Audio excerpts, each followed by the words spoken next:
The first time I died, hall pass number 4 was no longer in my hand. That was the detail no one cared about. They cared about the smoke in the east corridor. They cared about the locked fire doors.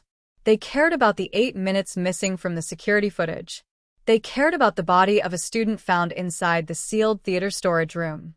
They cared that my fingerprints were on the outer handle. But no one cared that, 12 minutes before the alarms failed, Head Prefect Julian Cross had looked at the brass pass hanging from my wrist and said, "Hand that back." I obeyed. His radio went silent. And by midnight, every person who could have proved where I had been was either missing, unconscious, or repeating the same prepared statement. I was convicted of starting the fire. I died 7 years later during a prison transport crash. When I opened my eyes again, I was 17. The corridor clock read 10:42 a.m. Rain pressed silver lines against the tall windows of Westbridge Academy. A brass oval marked hall pass 4 hung from a black cord around my wrist. And Julian Cross stood in front of me, with his hand out. "Give it back, Mara." My body forgot how to breathe. His uniform was exactly as I remembered. White shirt, black tie, prefect blazer edged in dark blue, gold crest above the heart. His radio clipped to his shoulder. His expression calm enough to make obedience feel inevitable. Behind him, the corridor stretched toward the east stairwell. In 11 minutes, the fire alarm would sound. In 13, the radio network would fail. In 17, the fire doors would lock. In 23, Layla Hart would die in the theater storage room. In my first life, I believed I had no choice. This time, I closed my fingers around hall pass number 4. No. Julian blinked. Not because the word was loud. Because it existed. "You're due back in class." "I'm going to the nurse." "You already used the pass." "I haven't reached the nurse yet." He glanced toward the security camera above us. "The system marked your pass complete. The pass is still active." He looked at the brass tag. A tiny green light glowed inside the number 4. Most students thought the old passes were decorative. They were not. Each contained a location beacon used during emergencies. Pass 4 covered the east corridor, auditorium wing, and old service tunnels beneath the theater. That had never mattered to me before. Now it mattered more than anything. Julian lowered his hand. "Mara, hand it back." His voice remained polite. His radio crackled. A male voice said, "Cross, status?" Julian pressed the transmit button. "Student delay. Resolving." Then the radio went silent. No static. No response tone. Nothing. His eyes moved to the device. For one fraction of a second, his composure broke. He knew. The silence had started too early. In my first life, it began after I returned the pass. This time, my refusal had changed the timing. I looked at the radio. "Who turned off the east channel?" Julian's face hardened. "Go back to class." "You said I was going to the nurse." "You're not." "Then why was my pass marked complete before I arrived?" He stepped closer. The corridor felt suddenly narrow. "Because the office corrected it." "Which office?" No answer. The green light inside pass 4 pulsed once. Then red. Not expired. Alerted. The small digital display on the back showed a message I had never seen in my first life. East route occupied. Invérifié personnel. Julian saw it. His hand shot toward my wrist. I stepped back. "Don't. Give me the pass." "Why?" "It's malfunctioning." "Then why are you scared?" His jaw tightened. Footsteps sounded behind me. A teacher rounded the corner carrying a stack of exercise books. Ms. Rowan. She taught history and never noticed anything outside her lesson plans. Julian's expression changed instantly. "Mara's pass is glitched," he said. "I'm returning it to security." Ms. Rowan glanced at my wrist. "Is that why the light is red?" "Yes." "No," I said. Both of them looked at me. "The pass says someone is in the east route." Julian laughed softly. "These old units show random messages." Ms. Rowan frowned. "Shouldn't security check it anyway?" The radio remained silent. Julian pressed the button again. "Cross to control." Nothing. Ms. Rowan looked at him. Your radio's dead. It's a battery issue. He unclipped it too quickly. The back panel was sealed. Battery full. I remembered that detail from the trial. Investigators claimed the radios failed because the repeater overheated during the fire. But Julian's device went silent before any smoke reached the system. Someone had muted the channel deliberately. Pass 4 pulse thread again. Unverified personnel moving. Julian stopped pretending. His voice dropped. Mara, listen carefully. If you go east, you will make everything worse. I stared at him. That was not a warning. It was knowledge. Where's Layla? His face changed. Only once. Enough. Ms. Rowan looked between us. Who is Layla? Year 11 drama student, I said.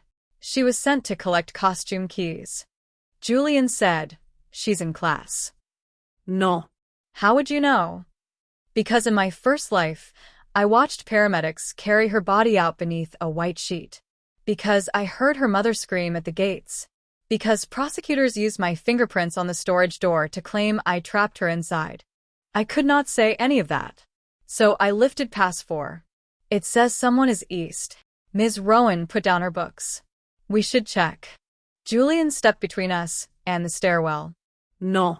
That single word stripped away the last layer of politeness. Ms. Rowan stared. He realized his mistake. Then the first alarm sounded. Not the fire alarm. A low evacuation pre-alert used only during security drills. 3 pulses. Pause. 3 pulses. Students opened classroom doors. Teachers looked into the corridor. Julian's radio remained silent. Pass 4 vibrated against my wrist. Route lockdown in 120 seconds. I ran. Julian grabbed the cord. The clasp snapped. The brass pass stayed in my hand. His fingers caught only black fabric. I reached the east stairwell.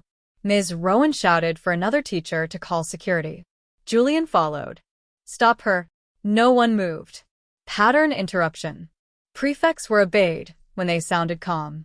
Julian no longer sounded calm. His voice cracked across the corridor. Mara, give me that pass. Every open classroom heard him. Pass 4 unlocked the east stairwell door as I reached it. The green light flashed. Authorized student route. I pushed through. The door tried to close behind me. Ms. Rowan caught it. Julian arrived seconds later. The pass display changed. Second holder detected. I looked back. Julian wore a thin black band beneath his cuff. A second beacon. Not a school pass. A master route key. He had access to the East Wing. His trial testimony claimed he never entered it. I raised the pass so Ms. Rowan could see. The system knows he's here. Julian covered the band. Too late. Ms. Rowan took out her phone. I'm calling the principal. No signal, Julian said. She checked. He was right. The stairwell network had been jammed. He knew before she looked. I continued down. The lights flickered. At the basement landing, the air smelled like paint thinner. Not smoke. Accelerant. In my first life, investigators identified the fire source as the theater workshop. They said I spilled solvent. Now I could smell it before the fire began. Someone had prepared the scene. Pass 4 displayed a floor map. 1 red moved inside the service corridor. 1 yellow remained still near the storage room. The yellow, that was Layla. The red, it was whoever had not been verified. Julian saw the screen over my shoulder. You don't understand what you're looking at. Then explain. The pass locations are inaccurate underground. Why do you know? He did not answer. The pre-alert stopped. For 2 seconds, the building was silent. Then a metal clang echoed below. A door closing. The yellow vanished. Pass 4 flashed. Holder's signal lost. Layla's route beacon had been removed or shielded. I ran faster. The basement door opened into the old auditorium service passage. Bare brikk. Low pipes. Dusty floor. The corridor divided 3 ways. The red moved toward the west tunnel. Julian shouted, left. I went right. In my first life, I trusted him. I went left. That route led me to the theater storage door just after the fire started, where I touched the handle and trapped myself inside the evidence. This time, I chose the opposite direction. The right corridor ended at a maintenance alcove. At first, it looked empty. Then someone breathed behind the boiler. I stepped closer. Layla crouched on the floor with tape around her wrists and a black hood pulled over her head. Alive. I tore the hood off. Her eyes were wide. Mara? She coughed. Don't touch the left door. What happened? Julian said there was a drill. Behind me, Ms. Rowan gasped. Julian stopped in the doorway. Layla saw him. Her face emptied. He brought me here. Ms. Rowan raised her phone, even though there was no signal. The camera still worked. Julian looked at all three of us. Then his hand moved toward his blazer pocket. I expected a weapon. He pulled out a small black transmitter. A jammer. He pressed a button. Every emergency light died. Pass 4 remained glowing in my hand. Its red light illuminated his face. He looked less like a prefect, more like someone who had spent years learning how authority changed what people noticed. Turn it off, Ms. Rowan said. Julian's voice went flat. You should not have come down here. Layla started crying. I moved in front of her. What were you planning? He looked at me. You already know too much. The words confirmed everything. Not enough for a court. Enough for survival. Pass 4 beeped. A new message appeared. Emergency witness mode. A tiny microphone icon flashed. The pass was recording. Julian lunged. I threw the pass to Ms. Rowan. He changed direction instantly. That told me the object mattered more than me. Ms. Rowan caught it. Julian collided with her. The transmitter fell. Layla kicked it beneath the boiler. The radio network crackled back to life. Julian's shoulder radio screamed with overlapping voices. Control to cross. East wing smoke sensor active. Where is Hall Pass 4? Cross respond. Julian froze. His radio had not failed. It had been jammed by the device he carried. Now, everyone could hear. I grabbed the shoulder mic. This is Mara Vale in the East Service Corridor. Layla Hart is alive. Julian Cross brought her here. There is accelerant in the theater wing. Lock the fire controls open. Static. Then a security officer answered. Repeat. Julian reached for me. Layla pulled the fire suppression lever beside the boiler. Water exploded from the ceiling. The corridor drenched us. The accelerant smell weakened. The ignition timer in the left passage sparked once. Then flooded. No fire. No locked doors. No death. Julian stood beneath the water with his voice gone. For the first time, his radio was loud. And he had nothing safe to say. Security reached us in 4 minutes. Police arrived in 12. Julian was detained. Layla was taken to hospital. Ms. Rowan handed Pass 4 directly to the lead officer, not to school security. That decision saved the evidence. The brass casing contained 47 minutes of audio. Location history. Beacon conflicts. Radio interference logs. Door activity.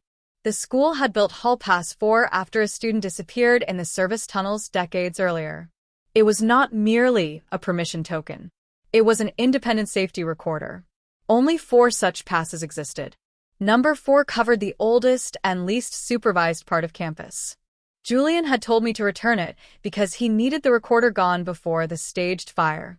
His radio went silent because his jammer blocked the same emergency network that would have alerted security.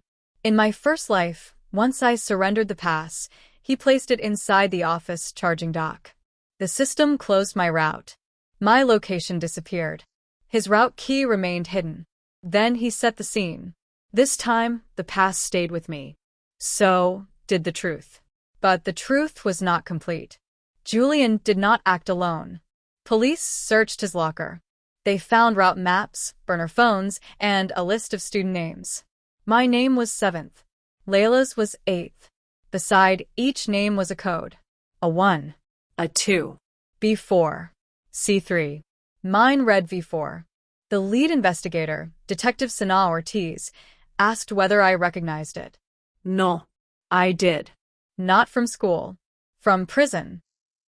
During my first trial, evidence files used the code V44, Voluntary Access Breach, Category 4. The prosecution said I entered the East Wing willingly. The code existed before the crime. Someone had planned not only the incident, but the language used to explain it. Julian refused to speak. The school issued a statement calling him a disturbed individual acting without institutional knowledge. That phrase arrived 6 hours after his arrest. Too fast. Too polished.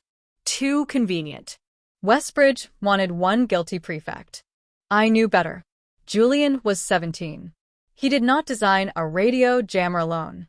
He did not alter the hall pass network alone. He did not create evidence codes used by administrators.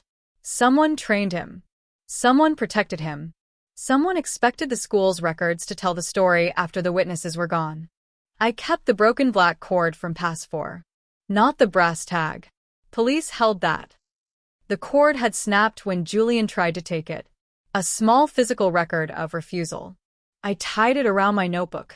Then I began writing every memory I still had from the first life. Dates. Names. Statements. Trial exhibits. Who testified? Who disappeared? What changed? Some memories were precise. Others blurred. I marked them differently. Certain. Likely. Unclear. Trauma could guide me. It could not become proof by itself. The first outside clue came from Layla. She returned to school 2 weeks later. Not because she felt ready. Because the school threatened to classify her absence as incomplete attendance. The administration had learned nothing. We met in the public library across town, where no Westbridge cameras watched. Layla placed a folded paper on the table. I found this in my blazer. A blue ticket. No school crest. Only the code before and a date 3 months earlier. Where did it come from? I don't know. Was it there before Julian took you? I think so. She looked frightened. I've had blackouts. What kind? Minutes missing. Sometimes after prefect meetings. Layla served on the drama council. Julian often escorted students through backstage routes. Did you drink anything? Yeah. Water. Any medical symptoms? Headache. Metallic taste.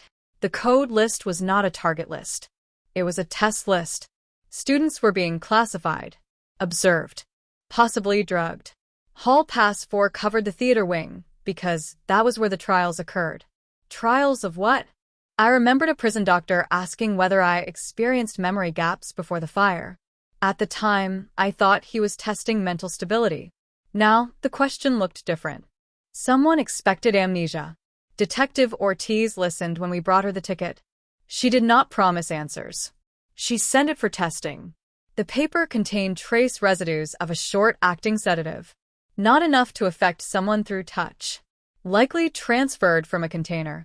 The blue tickets marked dose sessions. Julian moved students. Someone else administered the substance. The investigation shifted toward the school infirmary. The nurse on duty during every coded date was Dr. Adrian Holt.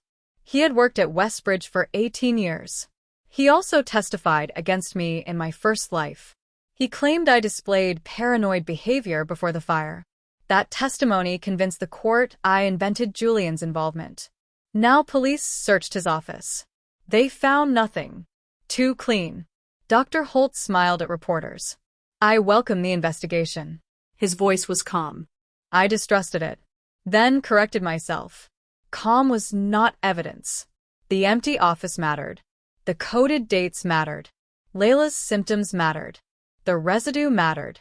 We needed more. Hall Pass 4 provided it. Detective Ortiz called me to the station.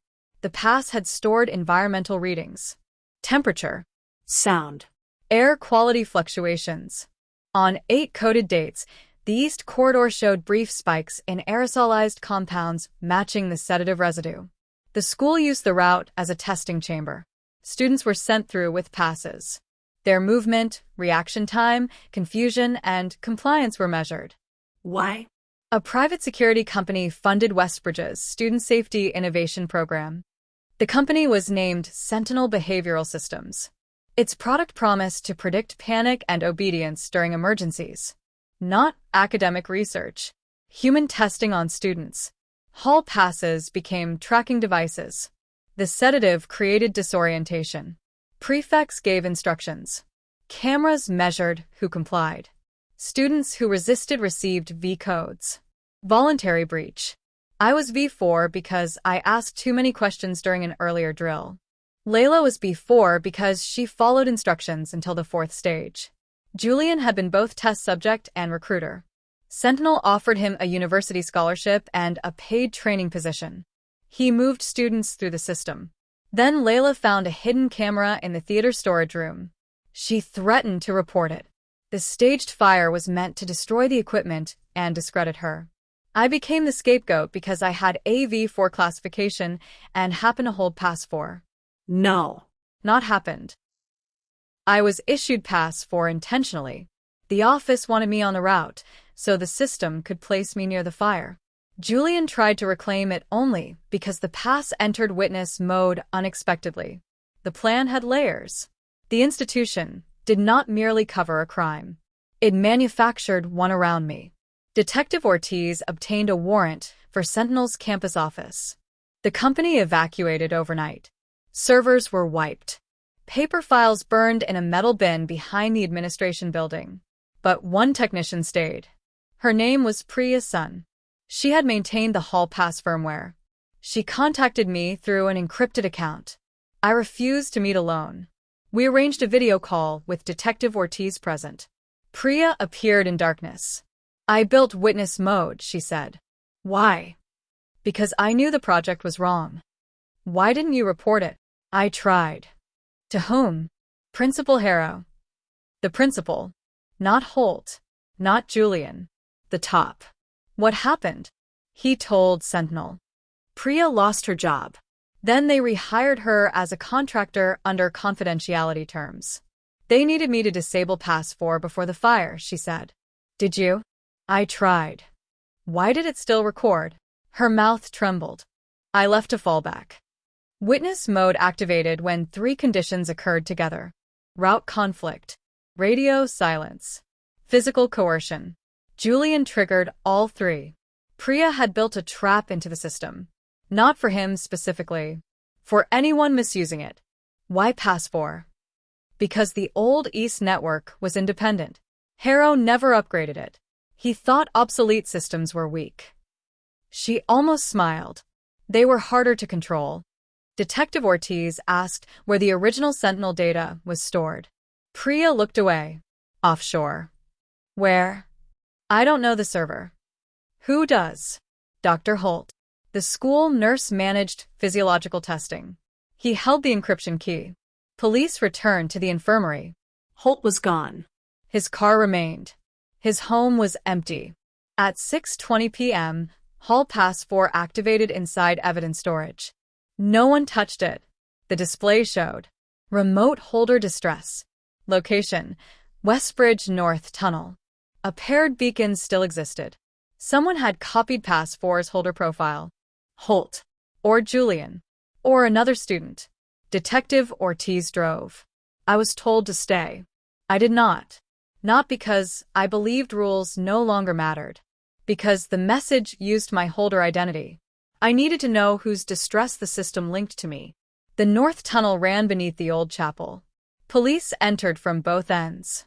We found Dr. Holt inside a maintenance room. Alive. Tied to a chair. A radio beside him. Silent. Principal Harrow stood near the far exit holding a flare gun. He had planned to burn the room. Again. Fire as erasure. Holt saw me. He'll kill us. Harrow laughed. You already destroyed the school. No, I said. You did. He raised the flare gun. Detective Ortiz ordered him to drop it. He pointed it at a stack of solvent cans. Pattern interruption. The first life wanted me to freeze. The second had taught me to look at systems. The tunnel fire suppression pipe ran above him. An emergency valve stood beside me. I opened it. Water flooded the room. Harrow fired. The flare struck wet concrete and died. Police tackled him. His radio fell. It remained silent because he carried another jammer. Same method. Same confidence. Different ending. Holt confessed after rescue. Not from guilt. From fear. He gave investigators the offshore key, Sentinel contracts, and medical logs. He claimed Harrow directed everything. Harrow claimed Sentinel pressured the school. Sentinel blamed rogue researchers. Everyone found someone above them. The records showed choices at every level. The school accepted money. Holt administered sedatives. Julian recruited students. Sentinel designed the protocol. Harrow planned the fire. No single mastermind. A chain of people each calling their part small. That became the center of the prosecution. The radio silence was not an accident. It was policy. During tests, the East Channel was intentionally muted to create uncertainty. Students received conflicting orders. Researchers measured obedience. The fire plan reused the same condition. Silence isolated people. Hall Pass 4 broke the isolation by recording independently. When Julian's trial began, he pleaded guilty to kidnapping, conspiracy, evidence tampering, and reckless endangerment. He asked to speak with me. I agreed only through a recorded video conference with lawyers present. He appeared in a gray detention uniform. Without the blazer, he looked younger. Not innocent. Younger. Why did you choose me? I asked. You were already V4. What does that mean to you? Difficult. I waited. He corrected himself. Independent. No. Say what you meant then. He looked down. Unmanageable. And Layla? She found the camera. Were you going to kill her? No. The room would have burned. Harrow said fire suppression would activate. It didn't in my first life. His face changed. What? I told him. Not everything. Enough. I returned. I handed back the pass. His radio went silent. The fire spread. Layla died. I was convicted. He stared at the screen. That didn't happen. Not to you. You're lying. Maybe. I leaned closer. But when you told me to hand the pass back, why were you afraid? His voice cracked. Because witness mode had started. There. The answer. He knew the pass could expose them. Did you know the doors would lock? Harrow said only for 90 seconds. Did you know accelerant was in the corridor? Yes. Did you know Layla was tied up? Yes. Then you knew enough. He began crying. Not dramatically. Not usefully. I felt no satisfaction. Tears did not change sequence. Julian later testified against Harrow and Sentinel. Some called him brave. I did not. He became useful after being caught. That mattered legally. It did not rewrite what came before. Principal Harrow's trial lasted 4 months. Sentinel executives faced separate proceedings. Dr. Holt accepted a plea agreement. Priya received whistleblower protection. Westbridge closed for the year. Students transferred. Parents sued. The old East Corridor was sealed as evidence. The media called it the Hall Pass scandal. I hated the name. It made the brass object sound like the source. The pass did not sedate students. It did not jam radios. It did not tie Layla to a chair. People did. But symbols travel faster than structures. Hall Pass number 4 appeared on posters. Merchandise. Podcasts. A streaming producer offered me money. I refused. Layla accepted an interview on one condition. She controlled the final edit. She spoke about memory gaps. Shame. How adults praised her for being easy during drills. How compliance had been trained into her before Sentinel measured it. Her final sentence became more famous than the scandal's title. I was not safe because I followed instructions. I was convenient. That line changed schools. Emergency training programs were reviewed. Student consent became mandatory for behavioral research. Medical staff lost authority to participate in research without independent oversight. Radio blackout drills required external monitoring. Location passes could no longer be deactivated by one administrator. Most importantly, students gained access to their own tracking data. Not every institution welcomed it. Some said children would misunderstand complex systems. I said secrecy had not produced understanding either. The government formed a commission. I testified. The chair asked whether Hall Pass 4 saved my life. It helped. What actually saved you? My refusal kept the recorder with me. Ms. Rowan witnessed the conflict. Layla pulled the jammer away. Priya built the fallback. Security answered the radio. Police preserved the pass. I looked across the room. No single brave student fixed this. That mattered. Schools loved stories about courageous children because those stories cost less than safe systems. Courage became an excuse. Speak up. Be brave. Report concerns. Then institutions punished the students who did. We demanded retaliation tracking. Every complaint had to be followed for 12 months. Grades. Leadership positions. Discipline. Attendance. References. If a reporter's life worsened, the system had to explain why. That reform exposed more than Sentinel. Students who complained about harassment lost prefect roles. Students who reported unsafe laboratories received lower participation grades. Students who challenged coaches sat on benches. Retaliation had hidden inside ordinary discretion. Westbridge's records contained hundreds of examples. Not all deliberate. Intent mattered less to repair than pattern. The new commission created a student safety ombuds office. Layla joined its advisory board. Ms. Rowan became its first education liaison. I studied systems engineering and public safety. People expected law. I wanted to understand infrastructure. Doors. Radios. Beacons. Fallbacks. How physical systems could resist misuse. My first university project redesigned emergency passes. The new device had no numbered hierarchy. Every pass recorded route history locally. Students could view their data. Coercion mode activated through a hidden grip pattern. Radio silence triggered automatic external logging. No school administrator could erase records alone. We called it Lantern. Not because it was an acronym. Because silence needed light. The name became an acronym later. Layla invented one. Local Accountability Network for tracking emergency route neglect. It was terrible. We kept it.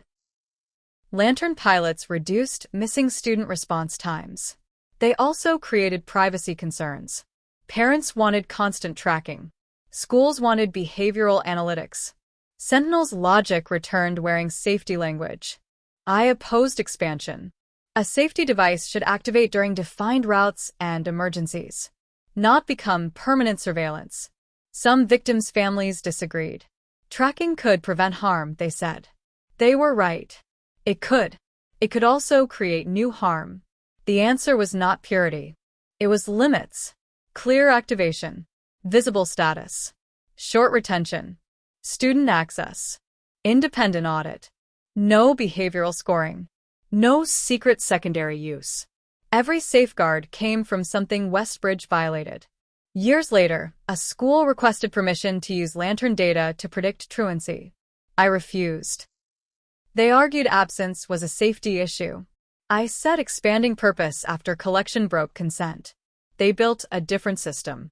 At least the boundary remained visible. The most difficult case involved a student who misused coercion mode to leave an exam. Administrators demanded the feature be removed. I refused. One false alarm did not erase genuine danger. We created a review process and proportionate consequences. Safety systems had to survive imperfect users. Otherwise, institutions would protect tools only while everyone behaved ideally. Real life was not ideal. Neither was I. The first time my own radio went silent during a field test, I panicked. Not intellectually. Physically. My hands went numb. The tunnel walls narrowed. Julian's voice returned. Hand it back. Dr. Noor, the trauma specialist assigned through the commission, helped me separate silence from threat. A dead battery. A blocked signal. A deliberate jammer. Different causes. Same sensation. We practiced. Controlled radio loss. Backup check. Physical exit. No hidden test. I hated every session. Then one day, the radio went silent, and I followed protocol, without losing the room around me. I did not feel cured. I felt capable. That was enough. Westbridge reopened under a new name. The board wanted a clean break. I objected. Renaming without history became another form of erasure. The final decision kept Westbridge on the building and added a public record wall. Sentinel research, student testimony, staff failures, policy changes. Every name used with consent. Mine appeared once. Layla's appeared beside her quote. Julian's did not appear on the main wall. Not to protect him. To avoid centering the person who harmed others. His role remained in the digital archive. Context without monument. The East Corridor reopened 5 years later. I attended with Layla and Ms. Rowan. The old brass pass reader remained beside the stairwell. No longer active. A plaque beneath it read, "When communication fails, record locally. When authority conflicts with evidence, pause. When a student refuses, listen." I touched the reader. No light. No vape. Just metal. The black cord from the original pass remained in my archive at home.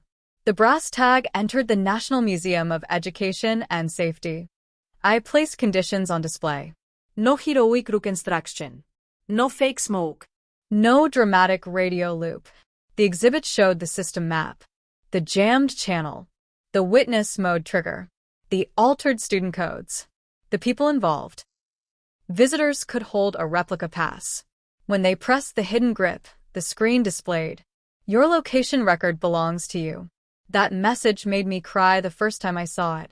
In prison, my location belonged to the prosecution story.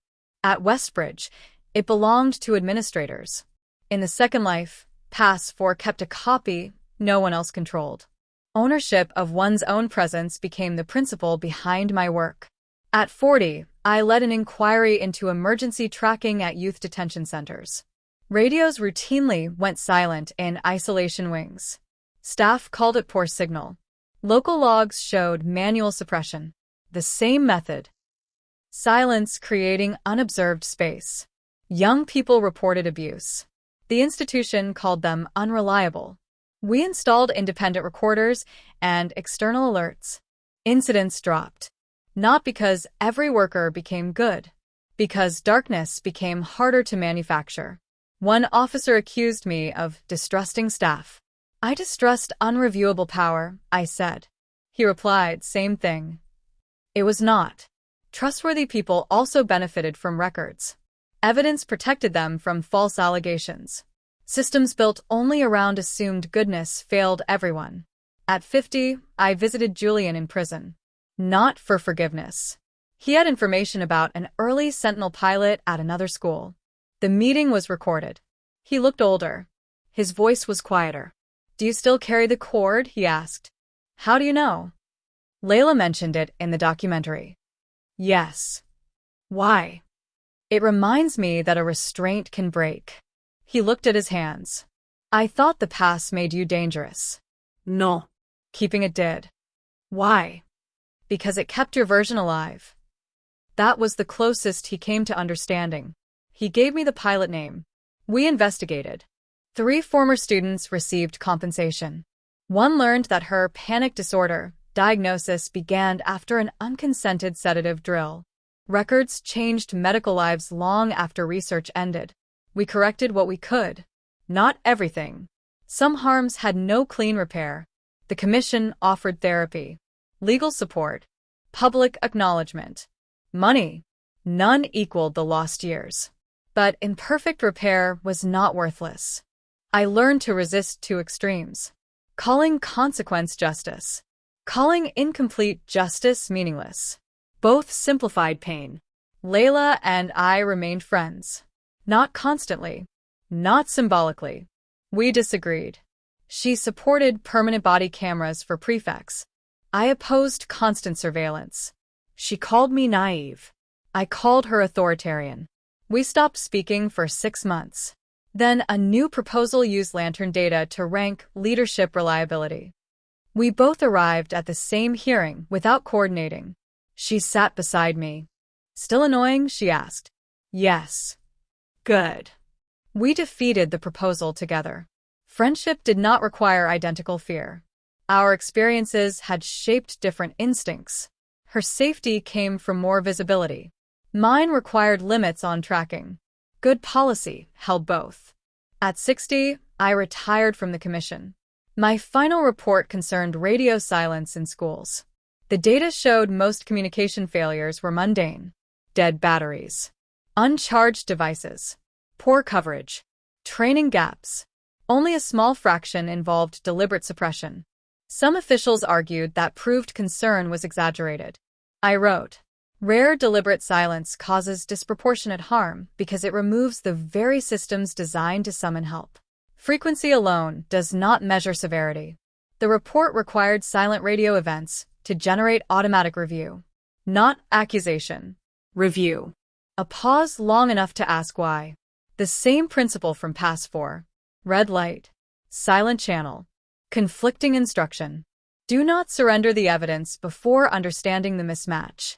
My final public lecture began with no microphone. I stood on stage and let the room become quiet.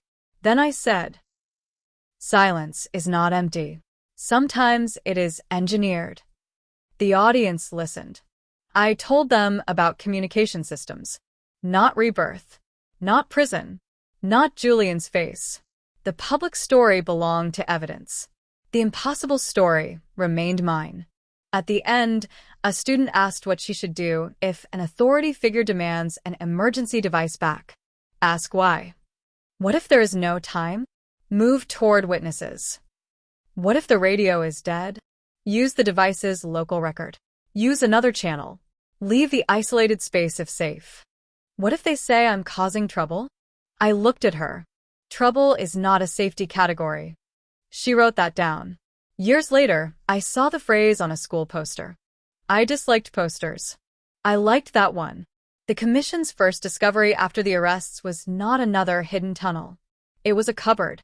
A narrow gray cupboard inside the old prefect office contained 31 radios, each labeled with a colored strip. Blue for academic buildings. Green for sports grounds.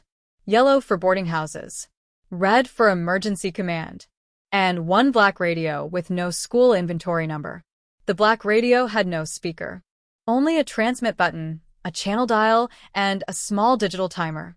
When investigators powered it on inside a shielded room, every school radio within 30 meters went silent. No static. No warning. The same clean absence Julian created in the east stairwell. The device was designed by Sentinel. Its internal name was Quiet Room. Not jammer. Not suppression unit. Quiet Room. Language again. A tool that removed help was named as though it created peace. Priya identified the firmware. They told me it was for emergency command testing. Did you believe them? Detective Ortiz asked. At first. When did you stop? When they asked me to make the silence selective. Selective silence meant one group could hear control while another heard nothing. During Sentinel drills, prefects received instructions through concealed earpieces. Students heard dead radios and had to decide whether to follow whoever appeared authoritative. The company measured compliance under communication uncertainty. The school called it resilience training. The students called it confusing. None knew it was research. Investigators recovered fragments of deleted drill footage from the black radio's memory. The videos showed corridors I recognized. Julian directing students away from open exits. Dr. Holt observing from behind one-way glass. Principal Harrow checking a tablet. Sentinel analysts marking reactions. Followed unverified leader. Questioned authority. Sought second source. Attempted exit. The behavior labels were not neutral. Following scored high. Questioning scored low. Students who searched for independent confirmation were marked disruptive. I found my own face in a video recorded 8 months before the fire. I stood near the science wing during a drill, holding Hall Pass 2. A prefect told me the west exit was blocked. I looked through the glass and saw it was open. I asked why. The prefect repeated the order. I refused to move. The analysts marked. V4, voluntary authority breach, 4th instance. Julian had not chosen me because I happened to be inconvenient. The system had been watching my refusals accumulate.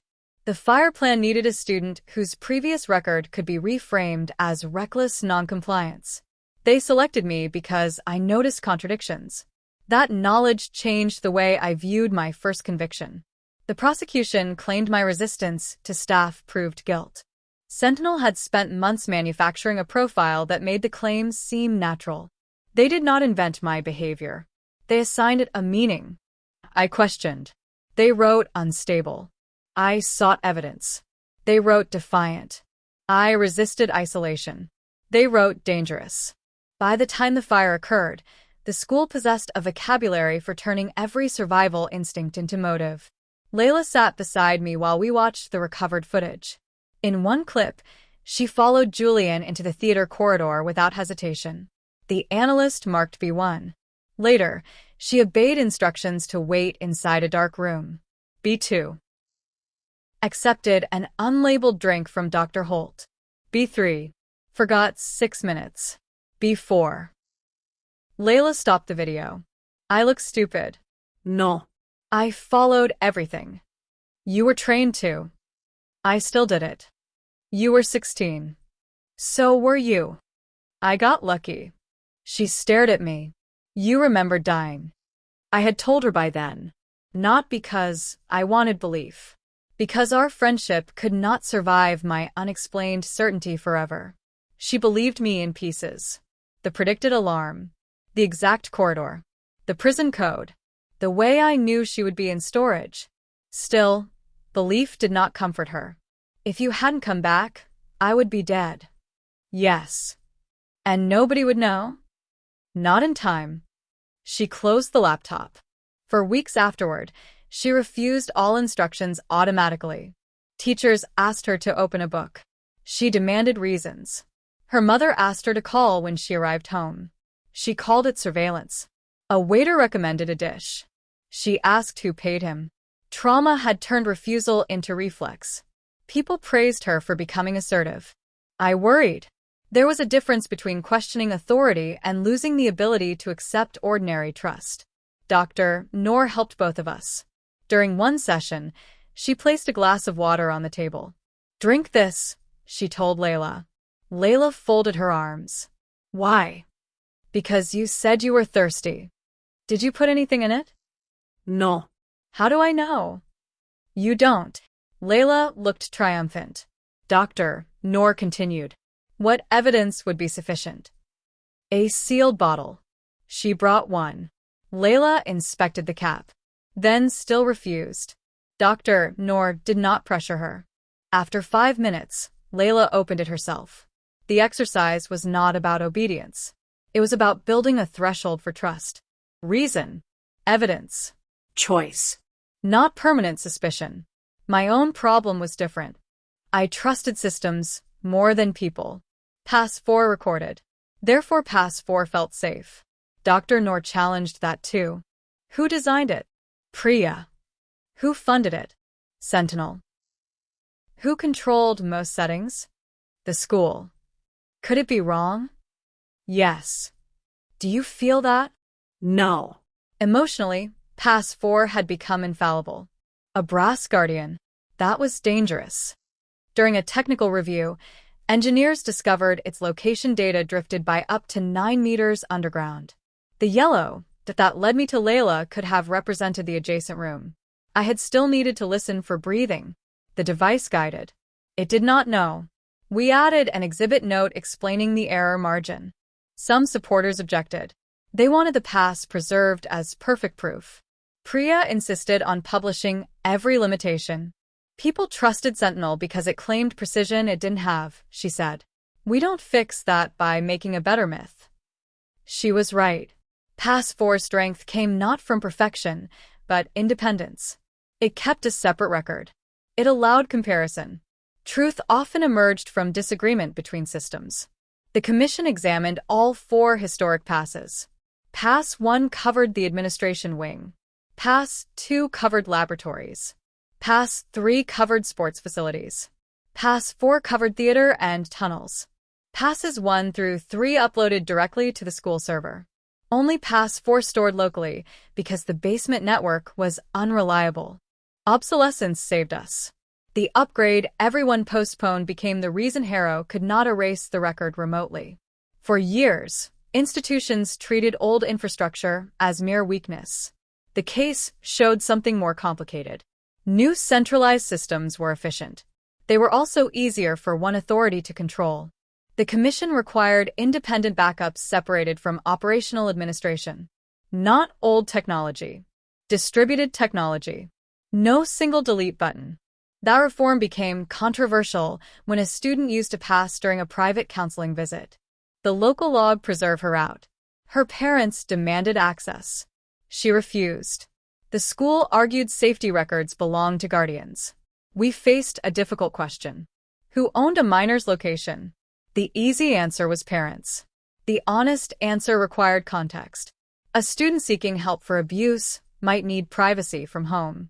A missing child might need immediate tracking. We built tiered access. Emergency location during active danger. Student-controlled review afterward. Independent release when abuse or legal risk existed. No automatic parental access to counseling routes. Parents protested. Student advocates said the rules still allowed too much surveillance. Both were partly right. Good systems often remained uncomfortable because they protected competing needs. The hall pass scandal did not produce one clean philosophy. It forced decisions into daylight. Sentinel executives argued at trial that students consented through school enrollment forms. The forms included a sentence authorizing participation in routine safety evaluation.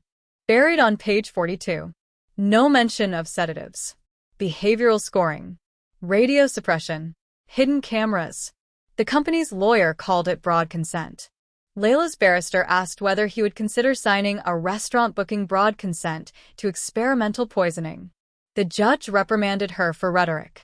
The point remained. Consent could not be stretched until it covered whatever powerful people later wanted.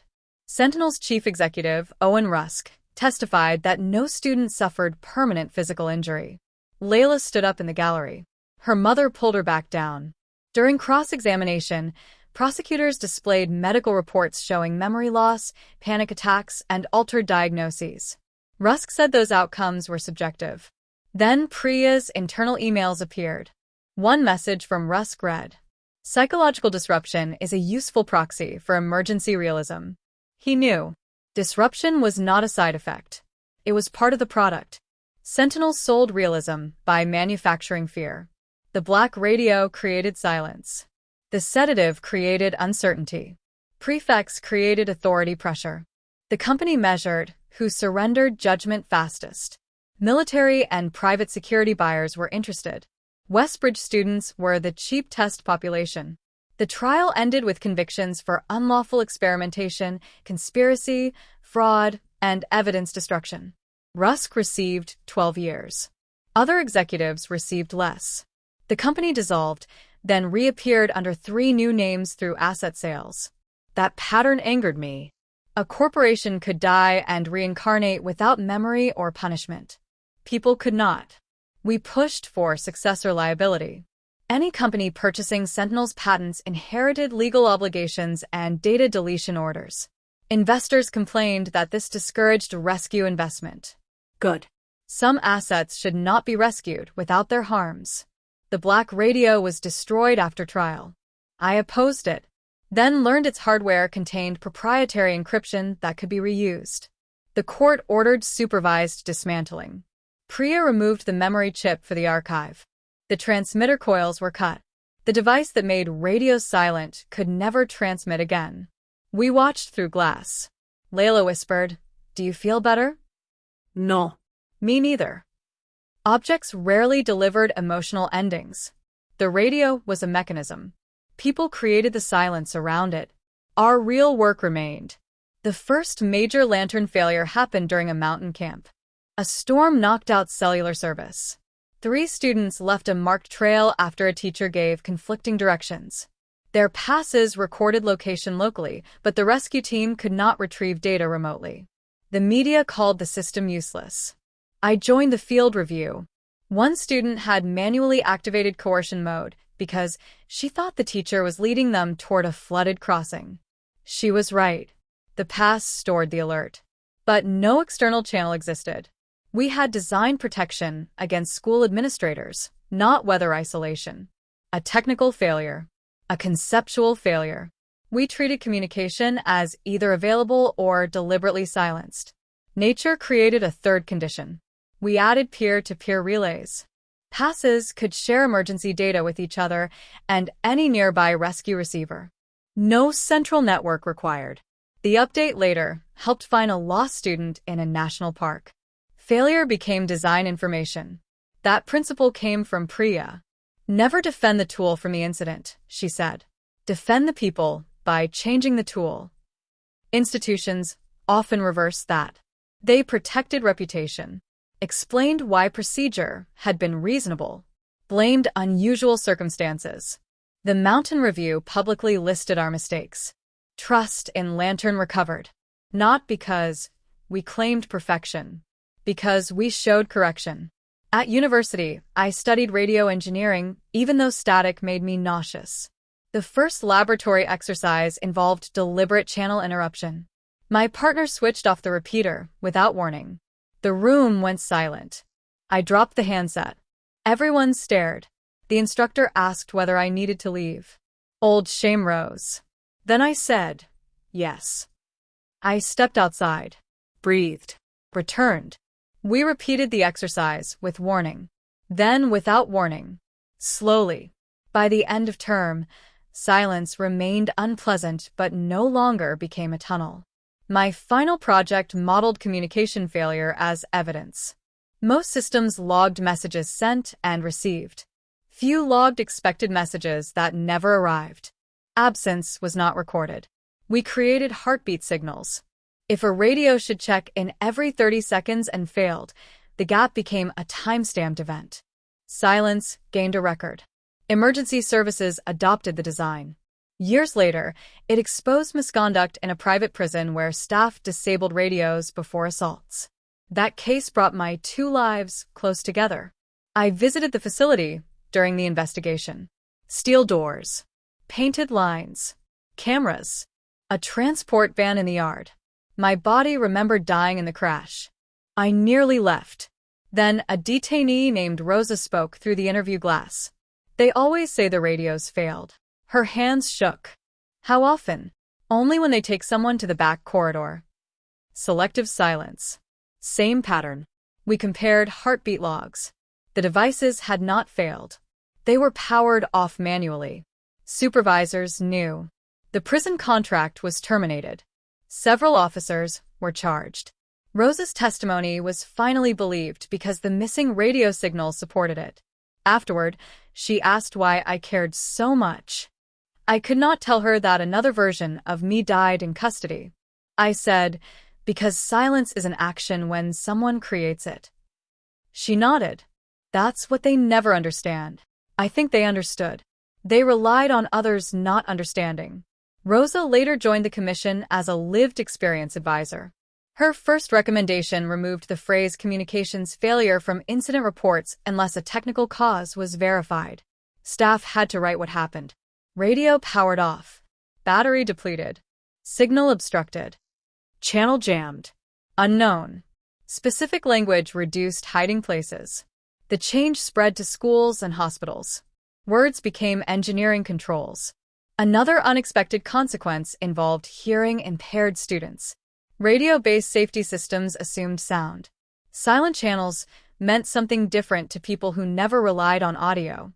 A deaf student named Amara Lewis criticized Lantern for treating vibration alerts as secondary. She was right. We redesigned the pass with equal visual, tactile, and text communication. Amara led testing. She also pointed out that our phrase radio went silent-centered hearing users.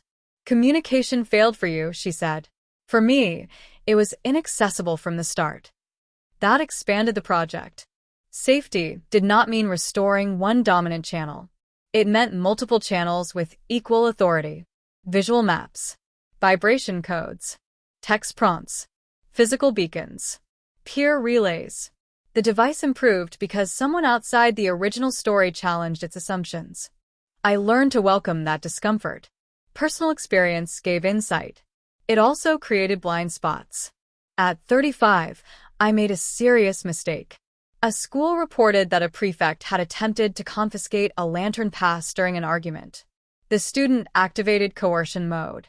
I immediately recommended suspending the prefect. The school complied. Video later showed the student had wrapped the cord around another pupil's neck during a fight. The prefect removed it to stop harm. Coercion mode recorded physical force, but not context. I had treated the familiar pattern as proof. A pass taken. An authority figure. A frightened student. My history completed the story too quickly. We apologized publicly. The prefect was reinstated. The student received support and proportionate discipline. We updated review rules. No automatic judgment from coercion mode. Preserve first. Protect immediate safety. Investigate sequence. I met the prefect. Her name was Ellie Moore. I thought you'd understand, she said. I thought I did. You made everyone think I was Julian. That hurt because it was true. I was wrong. Will you put that in the report? Yes. Not administrative language. What do you want it to say? That Mara Vale assumed misconduct before reviewing the full evidence. I wrote exactly that. The sentence remained in the public report. People advised me to soften it. I refused. Accountability that only named others was performance. Ellie later joined our training team. She taught context review. Sometimes the person who exposes your failure becomes the best designer of the repair. The media enjoyed the scandal. Mara Vale's safety system falsely accuses prefect. Critics said lantern should be abandoned. Supporters attacked Ellie online. I asked them to stop. Some accused me of betraying victims. That phrase frightened me. Victim identity could become another authority shield. Being harmed once did not make every future interpretation correct. We kept the system, changed the process, published the error. Usage grew. Not because the failure disappeared, because institutions saw that correction was possible. Layla struggled with my mistake more than I did. You believed the prefect over the student. I believed the full video over the first signal. But what if there was no video? Then uncertainty remains. She shook her head. Uncertainty always protects authority. Sometimes certainty harms innocent people. We argued for hours. Neither fully convinced the other. The final policy included a temporary non-punitive separation after coercion alerts, followed by independent review within 24 hours. No immediate guilt. No forced continued contact. A compromise shaped by competing fears. Policy rarely felt like victory. It felt like a structure people could live inside without crushing one another. When Westbridge's former boarding houses were converted into public housing, workers found another box of Sentinel files behind a wall. Most were duplicates. One contained interviews with students coded D. D did not mean defiant. It meant dependent. Students with unstable homes, financial aid, or immigration concerns. Sentinel selected them because they were less likely to complain. My name was not on the list. Layla's was. Her family relied on a Westbridge scholarship. Julian knew she could not risk expulsion. The staged fire plan counted on that too. Even if Layla escaped, administrators expected her to stay silent. She read the file once, then tore a photocopy in half. The original remained preserved. I hate that they knew, she said. What? What I couldn't afford to lose.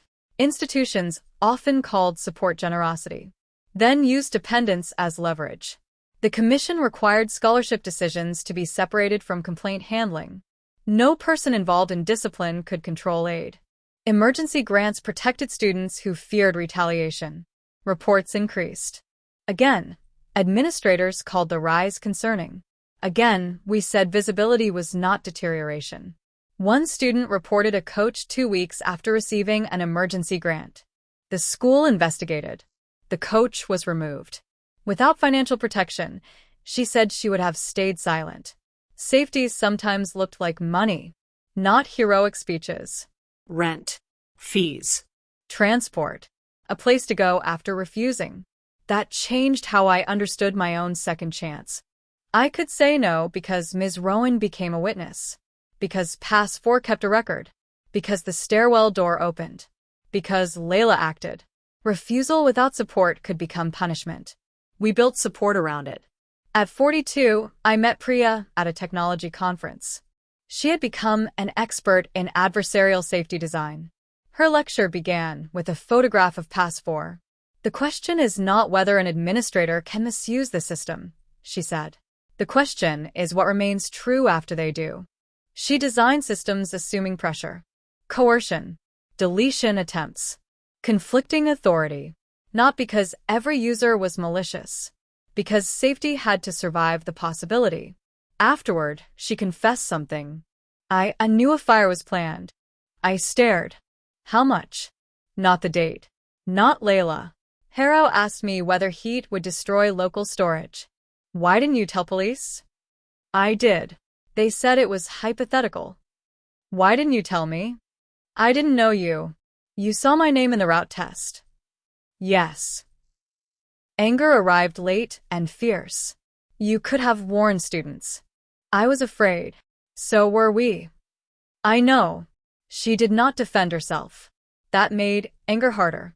For weeks, I avoided her. Then I returned to the question of evidence. Priya had failed to act fully. She had also built witness mode. Both were true. People wanted me either to forgive her or condemn her. I did neither publicly. Privately, we rebuilt trust slowly. She answered every question, released her emails, accepted professional review. Her failure became part of training, not hidden behind whistleblower status. Years later, when she received an award, she said, I did one brave thing after several cowardly ones. Do not simplify me. That sentence meant more than the award. Julian was released from prison in his 30s. The media asked whether I feared him. No. That was mostly true.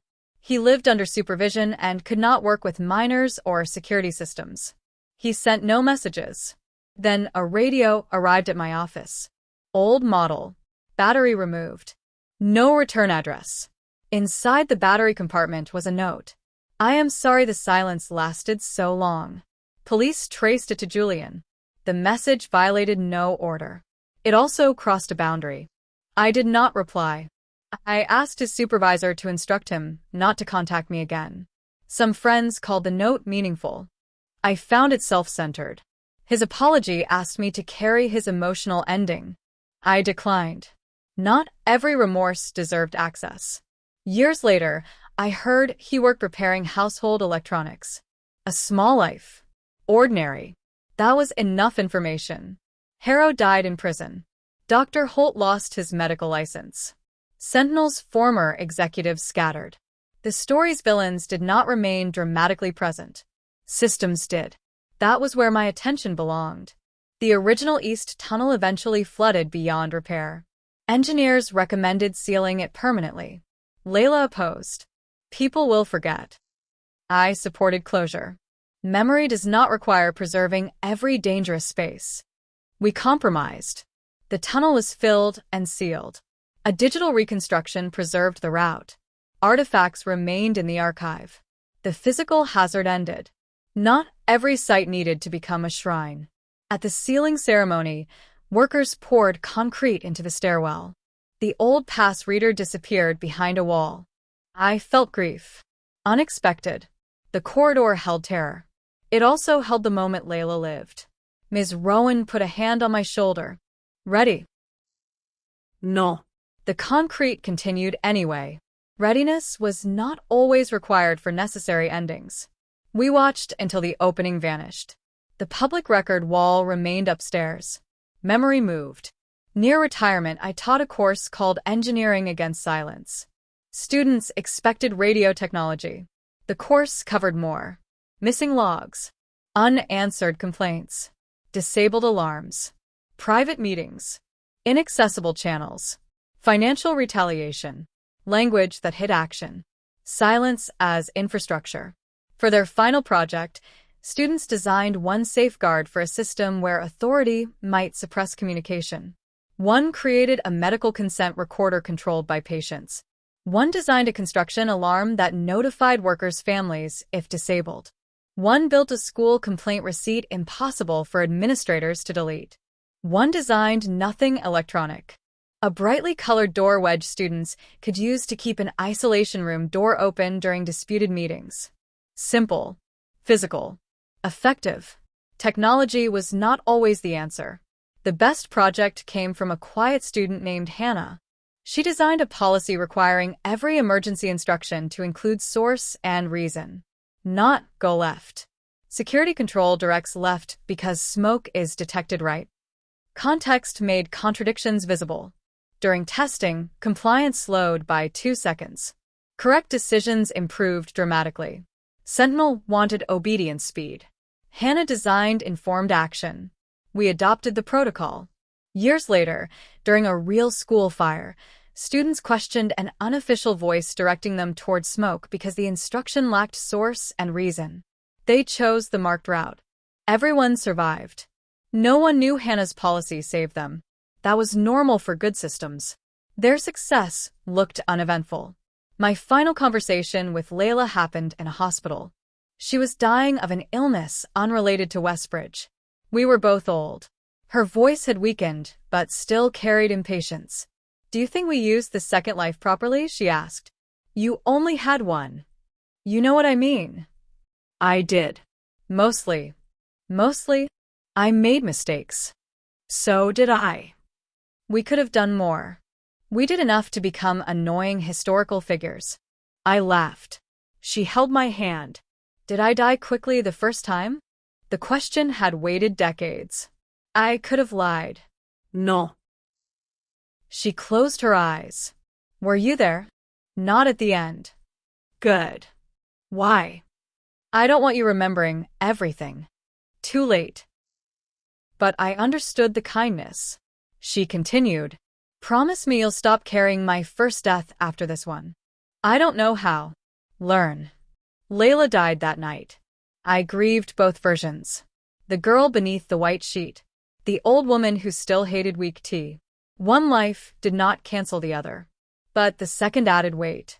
Memory no longer ended at the tunnel. It continued through hearings, arguments, birthdays, mistakes, and age. I gave the broken black cord to the archive after her funeral. Until then, I had kept it because it connected us to survival. Afterward, it felt complete. The archivist asked whether it should be displayed beside Pass 4. "No." "Why?" "The pass is public evidence. The cord is personal." We sealed it with Layla's B4 ticket under a 30-year restriction. Not every meaningful object needed an audience. My last visit to Westbridge happened on a clear morning. No rain. No alarms. The east stairwell wall looked ordinary. Students rushed to class. A girl wearing a lantern pass stopped near the nurse's corridor. A prefect approached. "Your route is complete. I can return that for you." The girl checked the display. "It says I'm still active." The prefect looked too. "You're right. Continue." No conflict. No cracked voice. No hidden plan. A simple correction accepted without punishment. I stood near the notice board, invisible to them. That moment meant more than the trials. A young person questioned authority. Authority checked the evidence. The evidence matched her. The adult changed course. No one became a hero. No one became an enemy. The system allowed correction before danger. That was the future I wanted. One final investigation reached me after I thought the Westbridge chapter had closed. A regional school reported that its emergency radios failed during a lockdown. No injuries. No missing students. No obvious misconduct. The principal described it as a harmless technical outage. The phrase harmless outage bothered one teacher enough to contact the commission. Her name was Elena Park. She sent us a timeline. At 1:12 p.m., an unknown adult entered the school grounds. At 1:13, reception activated lockdown. At 1:14, classroom radios lost the emergency channel. At 1:16, the stranger left. At 1:18, radios returned. The failure lasted exactly as long as the danger.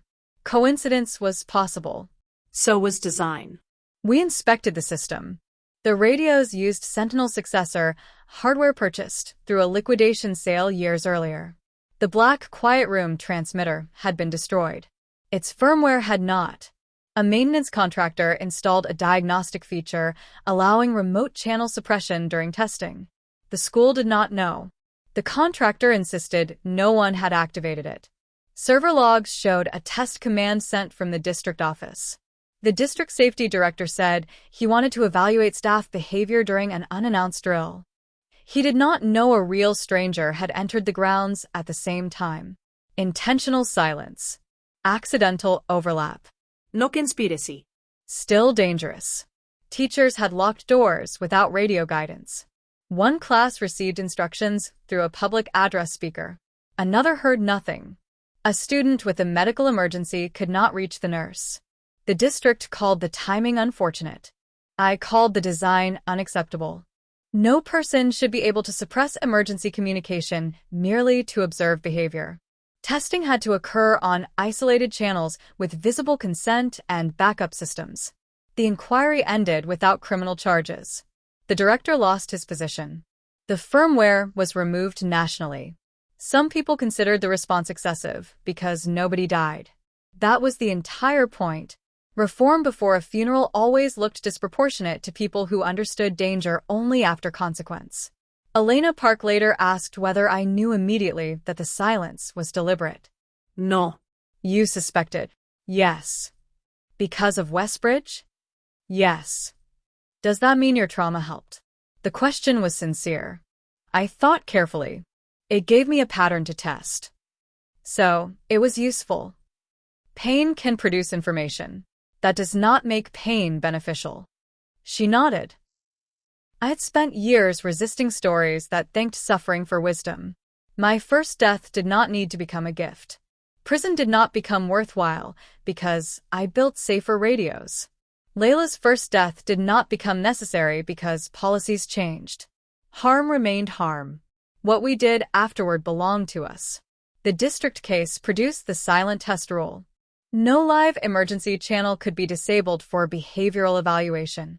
No unannounced drill could simulate communication failure. Every test had to identify itself in device logs. Every participant needed a reliable way to distinguish exercise from real danger. The rule sounded obvious. So did most safety rules after someone explained the failure. Before then, convenience always found arguments. Realism. Efficiency. Training value. Institutional discretion. We answered with one question. Who bears the risk if you are wrong? Usually not the person designing the test. That became a standard review question across schools. The final lantern model included a mechanical emergency tone independent of software. If the network vanished unexpectedly, the pass produced a low vibration and stored the loss locally. No remote administrator could disable it. The feature consumed more battery. Schools complained. We kept it. Safety had costs. The honest choice was deciding who paid them. Battery budgets. Staff time. Independent review. Or students' bodies. Once phrased clearly, the cheap options stopped looking cheap. I kept one final prototype at home.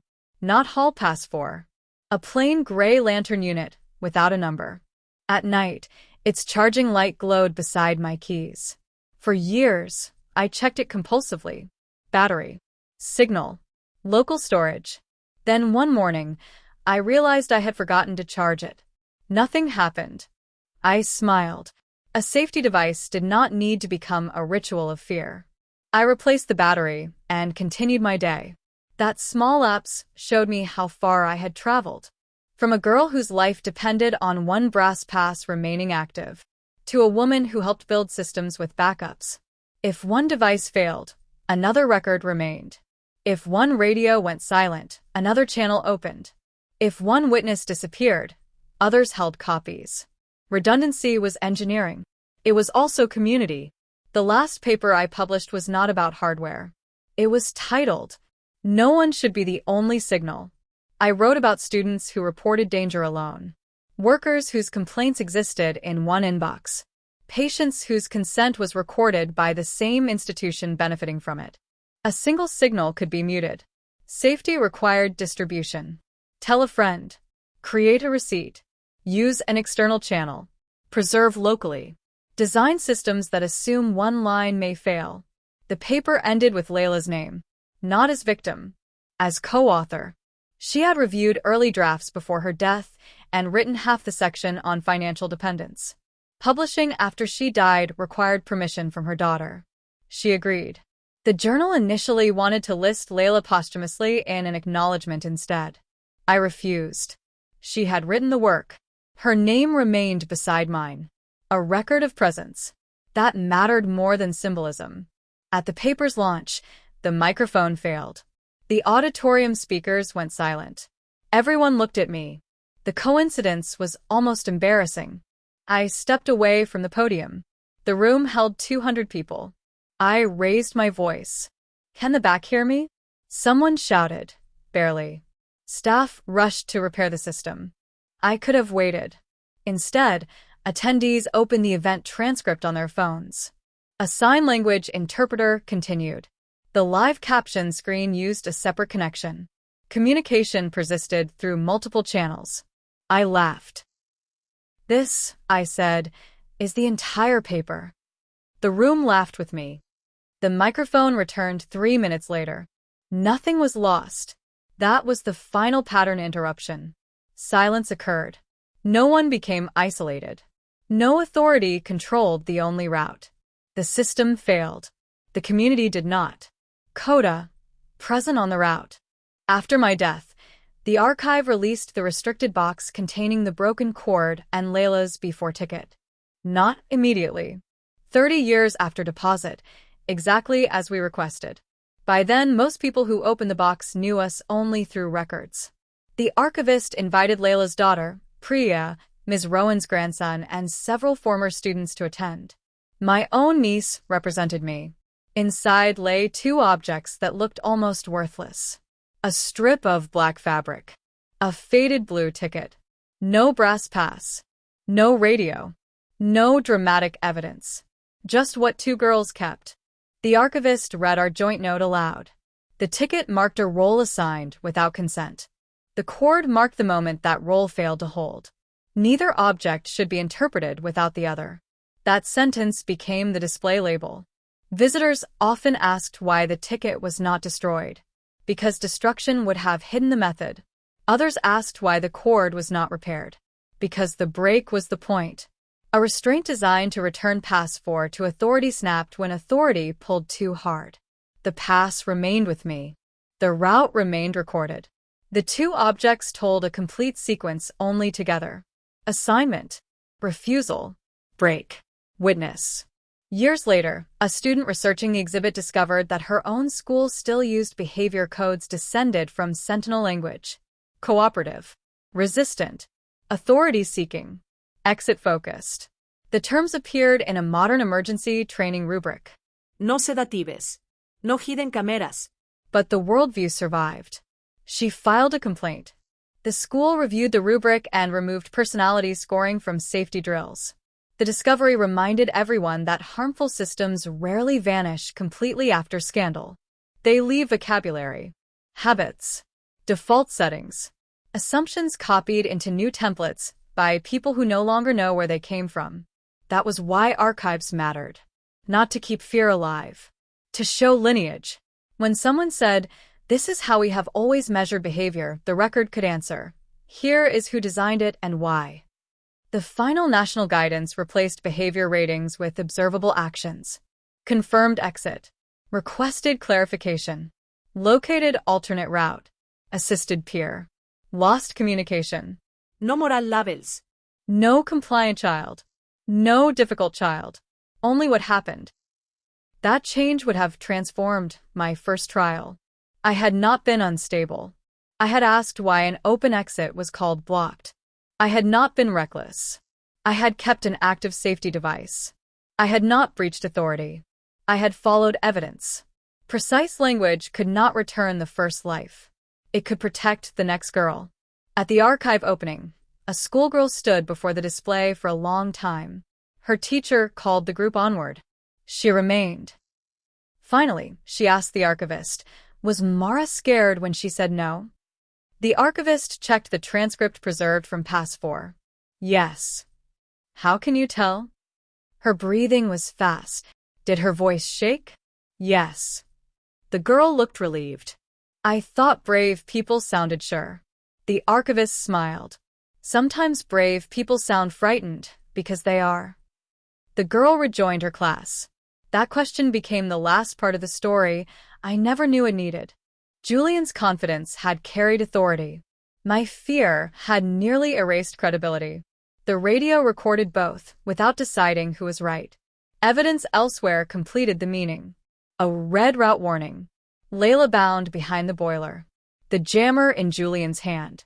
The accelerant. The ignition timer. The silent channel. My shaking voice did not weaken those facts. It proved only that I understood danger. The archive eventually digitized the past recording. Users could hear the full sequence, but only after reading a context note warning against judging truth through tone. Researchers studied it. Teachers used it. Some visitors chose not to listen. That choice was respected. No one should have to consume another person's terror to understand a safety principle. The transcript was enough. The objects were enough. The reforms were enough. And in the final line of the digital record, after security confirmed Layla was alive, my voice said something I had forgotten. Do not close my route yet. At the time, I meant the electronic route. Keep Pass 4 active. Preserve location. Do not let the system mark the event complete before everyone was safe. Decades later, the sentence carried another meaning. Do not close the route between harm and memory too early. Do not declare reform finished because one trial ends. Do not let a renamed institution erase what trained it. Keep the route open long enough for the next person to find evidence, challenge inherited language, and continue the correction. Eventually, routes can close. But only after everyone has a way out. Near the end of my life, I returned to the museum alone. Hall Pass 4 rested behind glass. The brass had darkened. The number remained clear. A school group gathered nearby. The guide explained the scandal. One boy asked, "Why didn't she just give it back?" The guide said, "Because the radio went silent." That answer was not complete, but it was close. The silence revealed a conflict. The pass showed someone hidden on the route.